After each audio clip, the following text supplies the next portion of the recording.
That's a great question, because if you do not respond to a request that USCIS sends you, they're going to deny your case automatically. So it's important to figure out whether it was actually received.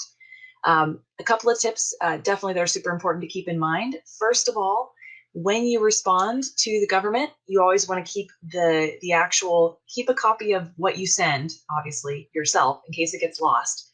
But they actually want you to send the cover letter, the request for evidence itself gets put on top of your response so that it gets to the right place. Sometimes people mail in a response and it never finds its way to their actual file because they didn't, as the instructions say, they didn't put that cover letter back on the top. So definitely do that.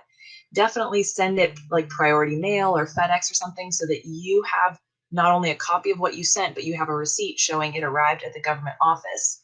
And then once you've taken those steps, the government does not send you a notification in the mail. So I know some things, like when they first receive your application or when they send you a request for evidence, those things all happen by mail. You're not going to actually receive a mailed paper letter saying, yes, we got your information.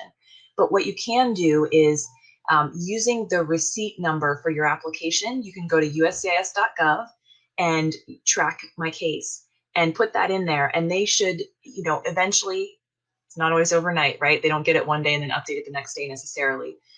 But within a short period of time, a few weeks, short by USCIS standards, you should see that actually change to say we've received your response.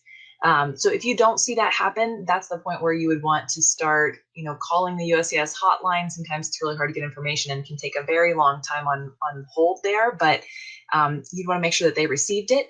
Or if it just doesn't seem like they may have received it, sometimes we even resend a copy and say it doesn't appear that this has been received a second time by tracking.